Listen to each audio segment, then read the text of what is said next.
principal en el estudio y el aprendizaje significativo.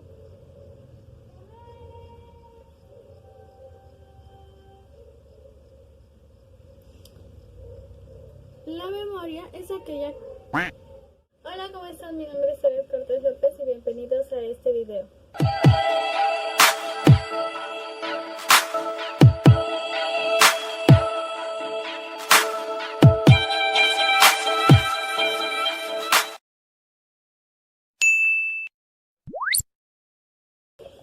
El día de hoy vamos a hablar de diversos temas que están estrechamente relacionados con las teorías psicológicas del aprendizaje. El primero de estas teorías es la teoría del procesamiento de información. Esta nos dice que la persona es un ser activo en su conocimiento y en su aprendizaje, lo que nos hace saber que está en contra de los conductistas o del pensamiento conductista. Esta teoría supone que el ser humano procesa estímulos y crea respuestas. Esta teoría estudia la forma en la que nosotros recibimos y procesamos la información. Esta información pasa por un proceso. La primera es la percepción de la información. Esta es a través de nuestros 5 sentidos y requiere de un elemento muy importante que es la atención. La atención está dividida en 3.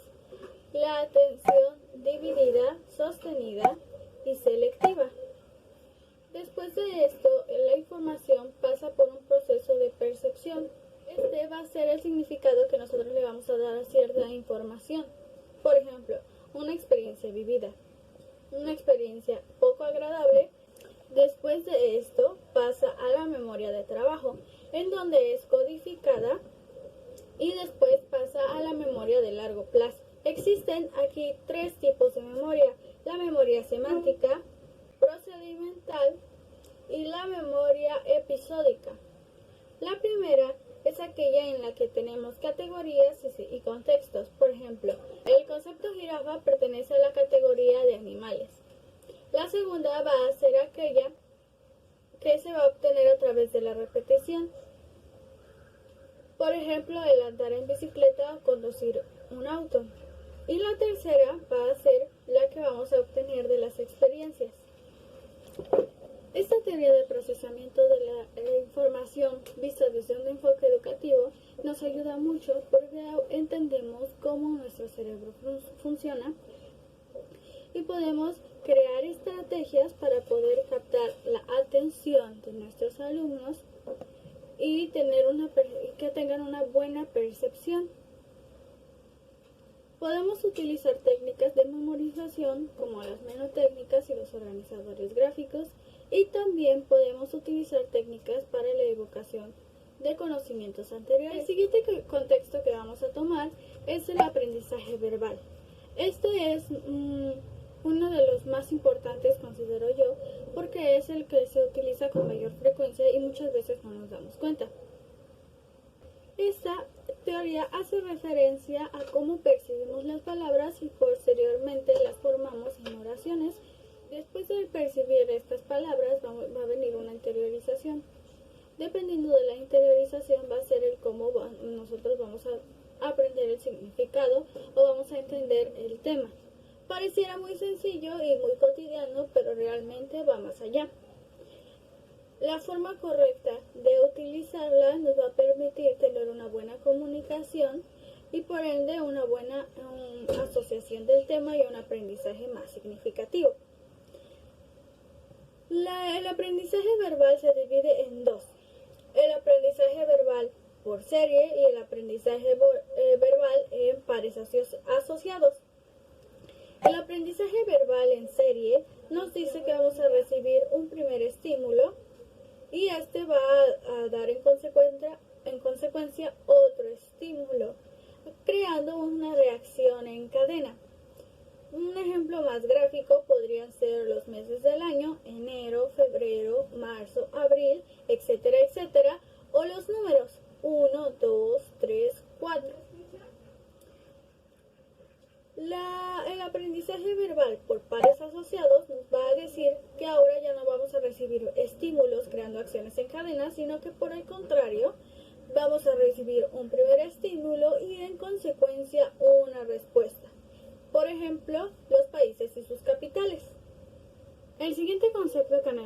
veremos el día de hoy es el de la memoria a corto, mediano y largo plazo. Ya vimos que para el procesamiento de la información y para el aprendizaje verbal es muy importante la memoria, así es que se considera que es principal en el estudio y el aprendizaje significativo. La memoria es aquella que nos va a permitir codificar, almacenar y recuperar información adquirida. La codificación tiene que ver con las entradas de estímulos sensoriales que van a ser manipulados y que para poder codificarla necesitamos de una capacidad que ya hemos mencionado anteriormente, la cual es la atención. El almacenamiento de la información va a depender de cada persona y la sinapsis que se haya logrado en este proceso. Y por último, la recuperación va a depender del recobro y de qué tan interiorizado fue la información. En la memoria a corto plazo existen dos grandes bloques: la individual y la filética. La filética va a depender de la carga genética de cada especie, y la individual se divide en otros dos subgrupos, la cual es la sensorial y la memoria de trabajo. La memoria sensorial es aquella que va ocurre en la codificación, es en la entrada de los sentidos, de los estímulos sensoriales, y se estima que esta dura alrededor de 1 segundo. La memoria de trabajo es aquella que nos va a permitir recuperar información para poder solucionar un problema en un periodo de tiempo corto. La memoria a largo plazo se divide en dos grandes subgrupos: la memoria episódica y la memoria semántica. La memoria episódica es aquella que nos va a hacer recordar experiencias, y casi siempre son aquellas que tienen alguna carga emocional. La memoria semántica son aquellas que nos hacen recordar conceptos, teorías, conocimientos de alguna información sin necesidad de que haya sido experimentada. Como por ejemplo, recordamos cómo hacer una división. Sin embargo, no recordamos cuándo aprendimos a hacer esa operación. La memoria implícita es aquella que nos sirve para realizar tareas de manera no consciente. Es aquella que es automatizada. Se divide en dos grandes grupos: la asociativa y la no asociativa. La asociativa es aquella que nos permite asociarla con ciertos estímulos, y la no asociativa es casi siempre la procedimental, que nos va a llevar a pasos consecutivos. Por ejemplo, el andar en bicicleta.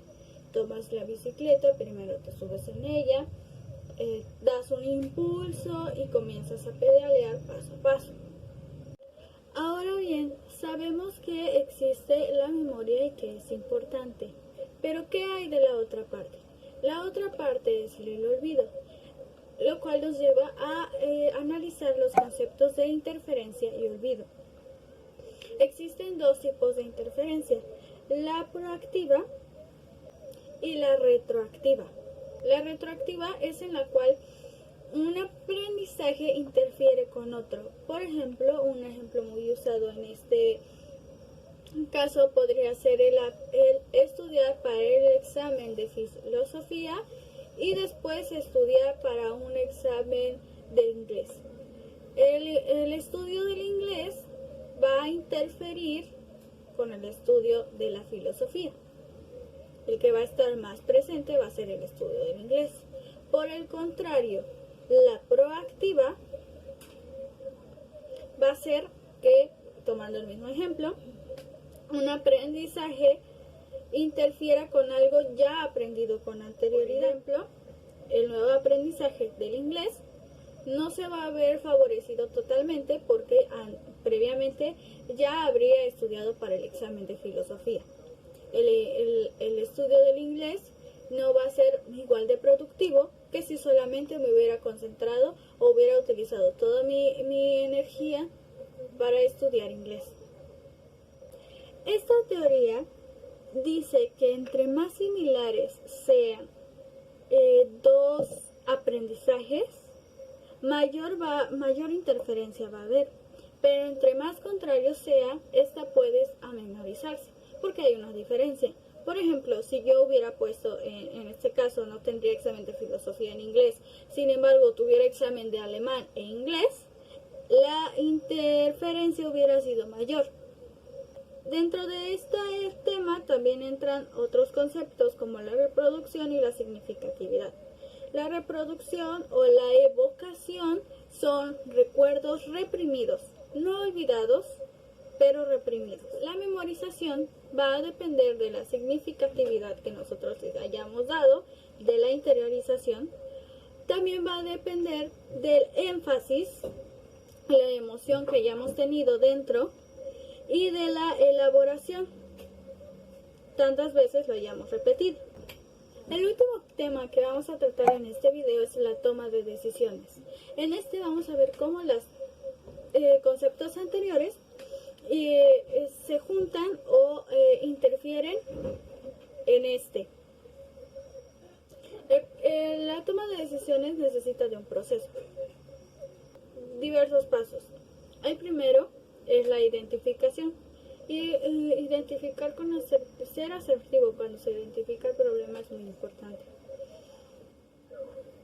Para esto vamos a necesitar, por ejemplo, la atención y la memoria, porque vamos a tratar de identificar el problema que por el cual estamos pasando para poder obtener una solución. La toma de decisiones tiene que ver con identificar y seleccionar el curso de acción para tener una solución. Para poder identificar el tema necesitamos de un input de información con el cual vamos a utilizar conceptos como por ejemplo la atención. Los pasos es la identificación del problema. Ya vimos que para identificar el problema necesitamos de atención, como hemos mencionado. La atención es muy importante en todos los temas que hemos mencionado. Necesitamos de esta atención para ser asertivos en el problema por el cual estamos pasando o necesitamos solucionar. Después de esto, de identificar la situación o el problema, vamos a necesitar identificar las urgencias o las prioridades. El siguiente paso es la generación de alternativas o posibles soluciones. Para esto necesitamos la recopilación, que es la que nos va a permitir evocar o recordar a través del uso de nuestra memoria a largo plazo que hemos hecho en problemas similares o posibles soluciones que podemos utilizar.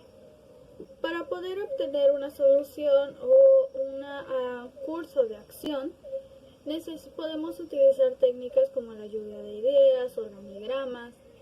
Una vez que hayamos elegido el curso de acción que nos haya parecido mejor, podemos pasar por el procedimiento de evaluación. Es decir, vamos a evaluar todas las posibles soluciones que hayamos tenido y podemos elegir el curso de acción. De este sigue la aplicación. En este vamos a poner en práctica el curso de acción que hayamos elegido. Después vamos a la evaluación. Este nos va a hacer saber si nuestro curso de acción fue correcto o no sirvió. Y vamos a tener, si en caso de no haber servido, tendríamos que volver a hacer el mismo procedimiento. Esto en el aprendizaje es muy importante porque también necesitamos de las emociones. Ya vimos que para la memoria es muy importante o es más fácil recordar cosas o evocar los recuerdos si tiene una emoción. Si la emoción es positiva, más fácil se nos va a hacer evocar ese recuerdo. En el aprendizaje, entre más asertivas sean nuestras respuestas hacia un tema, nos va a provocar mayor dopamina.